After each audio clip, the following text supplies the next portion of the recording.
तो दोस्तों finally बोरोना Bips IPO का allotment already K fintech website पे आ चुका है। एंड अब जिनको भी इस आईपीओ का अलॉटमेंट मिला हुआ है उनके डीमेट अकाउंट में मंडे को इस आईपीओ का शेयर जो है वो क्रेडिट कर दिया जाएगा। एंड देखा है दोस्तों तो ट्यूसडे को इस आईपीओ का लिस्टिंग होने वाला है, यानी ट्यूसडे बोले तो 27 मई को इसका दोस्तों आपको लिस्टिंग भी देखने को मिल जाएगा। तो अब जिनको भी इस आईपीओ का अलॉटमेंट मिला हुआ है उनके मन में दोस्तों बस एक ही सवाल है कि उन्हें इसके लिस्टिंग डे पे कैसी स्ट्रेटजी बनानी चाहिए। क्या उन्हें इस आईपीओ को लिस्टिंग डे के दिन सेल करनी चाहिए या फिर इस आईपीओ को लॉन्ग टर्म के लिए होल्ड करनी चाहिए। तो दोस्तों अगर सेम कंफ्यूजन आपके मन में भी है तो ये वीडियो बिल्कुल आपके लिए है, क्योंकि इस वीडियो में हम लोग इस आईपीओ के स्ट्रेंथ एंड रिस्क फैक्टर को ध्यान में रखते हुए बात करेंगे कि ये आईपीओ केवल शॉर्ट टर्म गेन के लिए सही है या फिर लॉन्ग टर्म गेन के लिए सही है। एंड हाँ दोस्तों, इस वीडियो में हम लोग उनके लिए भी बात करेंगे जिनको भी इस आईपीओ का अलॉटमेंट नहीं मिला हुआ है, यानी क्या जिनको भी इस आईपीओ का अलॉटमेंट नहीं मिला हुआ है क्या वो लिस्टिंग डे के दिन इस आईपीओ में फ्रेश एंट्री बना सकते हैं या फिर नहीं बना सकते हैं। एंड उन्हें भी फ्रेश एंट्री बनानी चाहिए तो शॉर्ट टर्म का व्यू लेके उन्हें इस आईपीओ में फ्रेश एंट्री बनानी चाहिए या फिर लॉन्ग टर्म का व्यू लेके उन्हें इस आईपीओ में फ्रेश एंट्री बनानी चाहिए। तो ये वीडियो बेसिकली दोस्तों जिन लोगों को भी इस आईपीओ का अलॉटमेंट मिला हुआ है उन लोगों के लिए भी है एंड जिसको अलॉटमेंट नहीं मिला हुआ है उन लोगों के लिए भी है। तो आप बस दोस्तों इस वीडियो के अंत तक बने रहे ताकि आपको इस आईपीओ में लिस्टिंग डे के दिन कैसी स्ट्रेटजी बनानी चाहिए उसका एक बेटर व्यू मिल सके। तो फिर चलिए बिना आपका समय गंवाए सीधा वीडियो में आगे बढ़ते हैं और सबसे पहले दोस्तों बात कर लेते हैं इस आईपीओ के लेटेस्ट जीएमपी के बारे में कि फिलहाल ग्रे मार्केट में इसका क्या डिमांड चल रहा है। तो दोस्तों अभी फिलहाल बात करें इसके लेटेस्ट जीएमपी के बारे में तो फिलहाल इसके ग्रे मार्केट में लगभग 20 से 25% के आसपास डिमांड बन रहा है, यानी अगर 25% के हिसाब से देखा जाए तो पर शेयर पे आपको 54 रुपए का प्रॉफिट देखने को मिल सकता है। एंड दोस्तों 69 शेयर का ये लॉट है, उस हिसाब से देखा जाए दोस्तों तो पर लॉट पे आपको लगभग 3500 से लेकर 3700 के आसपास तक प्रॉफिट देखने को मिल सकता है। मतलब कि दोस्तों अगर 25% के हिसाब से देखा जाए तो इसका जो लिस्टिंग हो सकता है वो अप्रॉक्स 270 रुपए के आसपास हो सकता है, क्योंकि दोस्तों देखा जाए तो इस आईपीओ का प्राइस पॉइंट 216 रुपए के आसपास रखा गया था। एंड फिलहाल इसके ग्रे मार्केट में 25% के आसपास डिमांड बना हुआ है, जिसकी वजह से इसका जो लिस्टिंग है वो कहीं 270 रुपए के आसपास हो सकता है।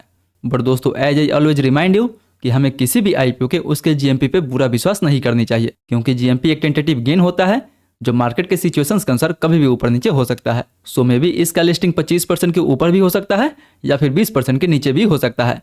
बट दोस्तों इसका लिस्टिंग जहां भी हो हमें उससे कोई मतलब नहीं है, हमें इसके लिए फुल प्रूफ स्ट्रेटजी बना के चलनी चाहिए। तो चलिए अब बात कर लेते हैं कि हमें इसमें लिस्टिंग डे के दिन कैसी स्ट्रेटजी बनानी चाहिए। तो दोस्तों इसके लिस्टिंग डे स्ट्रेटजी में हम सबसे पहले बात करेंगे उनके लिए कि जिनको भी इस आईपीओ का अलॉटमेंट नहीं मिला हुआ है, यानी क्या जिनको भी इस आईपीओ का अलॉटमेंट नहीं मिला हुआ है वो इस आईपीओ में फ्रेश एंट्री बना सकते हैं या फिर नहीं बना सकते हैं। तो दोस्तों फ्रेश एंट्री के लिए हम सबसे पहले बात करेंगे इस कंपनी कुछ स्ट्रेंथ फैक्टर के बारे में एंड कुछ रिस्क फैक्टर के बारे में। तो अगर सबसे पहले स्ट्रेंथ फैक्टर के बारे में बात करें तो दोस्तों कंपनी का फंडामेंटल तो काफी अच्छा है। देखा जाए तो पिछले 3 सालों में इसका रेवेन्यू 5 गुना के आसपास इंक्रीज हुआ है, ईबिटा में 8 गुना एंड दोस्तों प्रॉफिट में देखा जाए तो प्रॉफिट में इसके 13 गुना के आसपास इंक्रीज देखने को मिला हुआ है, यानी कंपनी फंडामेंटल वाइज तो काफी स्ट्रांग है। वहीं इस आईपीओ के जरिए ये जो कंपनी है वो लगभग 145 करोड़ के आसपास तक फंड रेज करने वाली है, जिसको दोस्तों ये जो कंपनी है वो पूरा का पूरा अपने बिजनेस ग्रोथ के लिए यूज करेगी। यानी इस पैसे से कंपनी एक और मैन्युफैक्चरिंग यूनिट सेटअप करेगी, जिससे कंपनी के रेवेन्यू में और ज्यादा हमें इंक्रीज देखने को मिलेगा। वहीं बात करें दोस्तों तो इस कंपनी के पास काफी अच्छा खासा अनुभवी प्रमोटर भी है। ये जो बोरोना बिप्स जो कंपनी है दोस्तों वो बोरोना ग्रुप का हिस्सा है जो अभी 2020 में ही इनकॉर्पोरेट हुई थी। बट देखा जाए तो बोरोना ग्रुप दोस्तों इस इंडस्ट्री में काफी लंबे समय से बना हुआ है, इसलिए इस इंडस्ट्री में इन प्रमोटर का काफी अच्छा खासा एक्सपीरियंस भी है। वहीं बात करें दोस्तों तो इस कंपनी के पास काफी डाइवर्सिफाइड पोर्टफोलियो है। देखा जाए तो ये कंपनी ग्रे फैब्रिक्स भी बनाती है एंड वहीं पॉलिस्टर यार्न भी मैन्युफैक्चर करती है, यानी कंपनी के पास अलग अलग प्रोडक्ट है जिसके थ्रू कंपनी अलग अलग रेवेन्यू भी जनरेट करती है। वहीं बात करें दोस्तों तो आईपीओ के समय देखे ही थे कि तीसरे दिन इस आईपीओ को लगभग 150 गुना के आसपास तक सब्सक्रिप्शन मिला हुआ था, इसलिए इस आईपीओ में अलॉटमेंट का भी चांस जो था वो काफी कम था। इसमें अलॉटमेंट का चांस लगभग 0.5% के आसपास था, इसीलिए हाई सब्सक्रिप्शन के कारण इसका जो डिमांड है वो काफी अच्छा खासा अभी मार्केट में बना हुआ है। बट वहीं अगर बात करें दोस्तों इसके रिस्क के बारे में तो देखा जाए तो ये जो कंपनी है वो जियोग्राफिकली कंसंट्रेटेड है, यानी ये जो कंपनी है दोस्तों वो केवल गुजरात में ही अपना माल को सप्लाई करती है। मतलब कंपनी का कोई भी यार्न जो है दोस्तों वो इंटरनेशनल मार्केट में एक्सपोर्ट नहीं होता है, वो केवल गुजरात में ही एक्सपोर्ट करती है। वहीं बात करें तो ये जो कंपनी है वो काफी कॉम्पिटिटिव इंडस्ट्री में काम करती है। देखा जाए तो ये कंपनी जो भी यार्न मैन्युफैक्चर करती है उनमें दोस्तों कंपटीशन काफी ज्यादा रहता है। ऑलरेडी मार्केट में कई सारी बड़े बड़े प्लेयर हैं जिनमें काफी टफ कंपटीशन चलता है। एंड दोस्तों आप जानते ही हैं कि जहां कंपटीशन आता है वहां मार्जिन पे प्रेशर देखने को मिलता है। बट ना ही दोस्तों इस मार्केट में केवल कंपटीशन ज्यादा है, बल्कि कई सारा इंडस्ट्रियल रिस्क भी शामिल है। देखा जाए तो जो भी रॉ मटेरियल है उसका समय समय पर प्राइस फ्लक्चुएशन होते रहता है, जिसके वजह से इस प्राइस फ्लक्चुएशन का रिस्क इस कंपनी के ऊपर हमेशा बना रहेगा। बट दोस्तों ये सब रिस्क तो जनरली हर कंपनी के साथ बना रहता है, बट हमें देखना होगा कि क्या ये जो कंपनी है अपने कंपटीटर के मुकाबले सही है या फिर नहीं है। तो चलिए एक बार हम लोग बात कर लेते हैं इसके कंपटीटर के बारे में।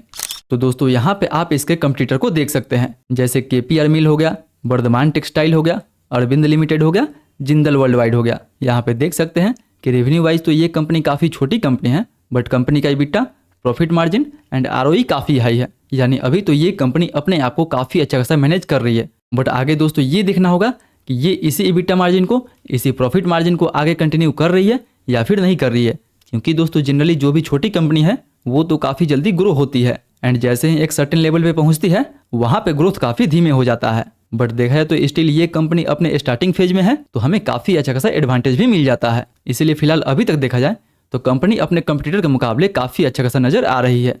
इसीलिए दोस्तों अब सवाल ये उठता है कि इसके स्ट्रेंथ, रिस्क फैक्टर एंड पीर को देखते हुए बात करें कि क्या हमें इस IPO में फ्रेश एंट्री लेनी चाहिए या फिर नहीं लेनी चाहिए। तो दोस्तों जैसे कि मैंने इसके रिव्यू वाले वीडियो में आपको बताया ही था कि ये जो IPO है वो लगभग 14 के PE पे आ रहा है एंड देखा है दोस्तों तो इसका इंडस्ट्री PE लगभग 33 का है, यानी कंपनी अपना जो IPO है वो काफ़ी फेयर वैल्यू पे लेके आ रही है। एंड देखा है तो अगर ये 270 रुपये के आसपास लिस्ट होता है तो फिर भी इसका जो PE रेशियो होगा वो 18 के आसपास जा सकता है। बट दोस्तों अगर लिस्टिंग के बाद इसका PE रेशियो 18 के ऊपर भी जाता है तो भी ये अपने इंडस्ट्री PE के काफ़ी नीचे रहेगा। इसीलिए दोस्तों स्टिल चांस है कि लिस्टिंग के बाद भी ये काफ़ी अच्छा खासा दोस्तों चल सकता है, यानी लिस्टिंग के बाद भी ये लगभग 300 से लेकर 400 के आसपास तक जा सकता है। बट दोस्तों जो भी ये मेरा डिसीजन है वो मेरा पर्सनल व्यू है, मे भी आपका व्यू हमसे अलग हो सकता है। इसीलिए जो भी आप डिसीजन ले अपना रिस्क एंड अपना एनालिसिस लगाने के बाद ही ले। यानी दोस्तों अगर मैं अपना व्यू बताऊं तो मुझे भी इस IPO में कोई भी अलॉटमेंट नहीं मिला हुआ है, इसलिए अगर मुझे चांस मिलता है तो मैं इसके डिमांड को देखते हुए लिस्टिंग डे के दिन इसमें फ्रेश एंट्री बना सकता हूं, क्योंकि दोस्तों कंपनी का फंडामेंटल भी काफ़ी अच्छा है एंड काफ़ी अच्छा खासा इसका अभी डिमांड भी बना हुआ है। तो मे भी IPO के 1-2 दिन बाद ये काफ़ी अच्छा खासा चल सकता है। एंड जैसे कि आपको पता ही होगा कि अभी जितना भी IPO वाला स्टॉक्स है उनमें आपको काफ़ी अच्छा खासा तेजी भी देखने को मिल रही है, तो मे भी लिस्टिंग के बाद भी ये हमें काफ़ी अच्छा खासा गेन दे सकता है। इसलिए अगर मुझे मौका मिले तो मैं इसके डिमांड को देखते हुए इसमें फ्रेश एंट्री बना सकता हूँ शॉर्ट टर्म के लिए।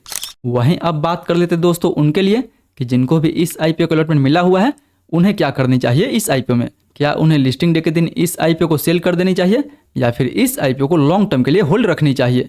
तो दोस्तों देखिए, अगर आप इस IPO में केवल शॉर्ट टर्म के लिए पैसा लगाए थे कि आपको इस IPO में केवल लिस्टिंग गेंस चाहिए, तब तो आपका मकसद सिंपल है, आप इस IPO को सेल करके अपना लिस्टिंग गेंस बुक कर सकते हैं। बट दोस्तों आपने कंपनी के फंडामेंटल को अच्छे से एनालिसिस किया है, इसके वैल्यूएशन को देखा है एंड लास्ट डे पे इसके सब्सक्रिप्शन को देखते हुए आपने ये डिसीजन लिया है कि आपको इस IPO को लॉन्ग टर्म के लिए होल्ड करनी चाहिए। तो जी हाँ दोस्तों, आप चाहें तो इस IPO को लॉन्ग टर्म के लिए भी होल्ड करके छोड़ सकते हैं, क्योंकि कंपनी का फंडामेंटल भी अच्छा है, कंपनी का ROE एंड ROCE दोनों काफ़ी अच्छा है। आप इस IPO को लॉन्ग टर्म के लिए होल्ड करके छोड़ सकते हैं, जैसा भी आपका व्यू हो। बट दोस्तों अगर आप इस IPO में पूरा रिस्क लेना नहीं चाहते हैं तो जो भी आपको प्रॉफिट हो रहा है या फिर आप चाहें तो अपना हाफ कैपिटल को इस IPO में लॉन्ग टर्म के लिए इन्वेस्ट करके छोड़ सकते हैं, जिससे कि आपका रिस्क भी काफ़ी कम हो जाएगा। यानी जो भी आप 15,000 के आसपास कैपिटल अपना इसमें डिप्लॉय किए थे उसमें से हाफ कैपिटल आप चाहें तो कुछ शेयर सेल करके निकाल सकते हैं एंड हाफ कैपिटल को आप चाहें तो लॉन्ग टर्म के लिए इन्वेस्ट करके छोड़ सकते हैं, जिससे कि आपका रिस्क भी कम हो जाएगा एंड प्रॉफिट भी अच्छा खासा मिल सकेगा अगर लिस्टिंग के बाद ये IPO अच्छा खासा चलता है तो। बट दोस्तों लिस्टिंग डे में जो भी डिसीजन ले प्री IPO में इसके डिमांड को देखते हुए डिसीजन ले। प्री IPO सेशन में अगर इसका डिमांड काफ़ी अच्छा हो तो आप इस IPO को डे एंड तक होल्ड करके रख सकते हैं एंड डिमांड अगर खराब हो तो आप इसको खुलते ही सेल कर सकते हैं।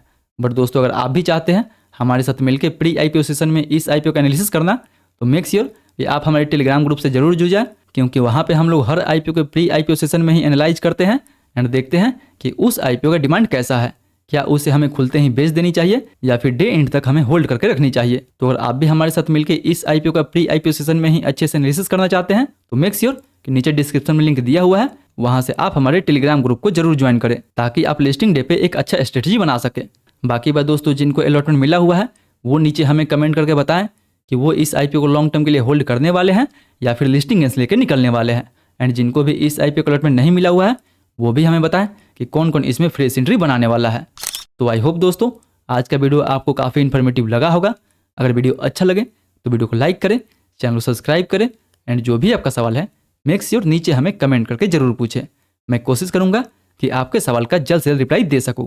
फिर मिलते हैं अगले वीडियो में, तब तक के लिए आप इस वीडियो पर टैप करके द लीला होटल्स आईपीओ का रिव्यू देखना ना भूलें।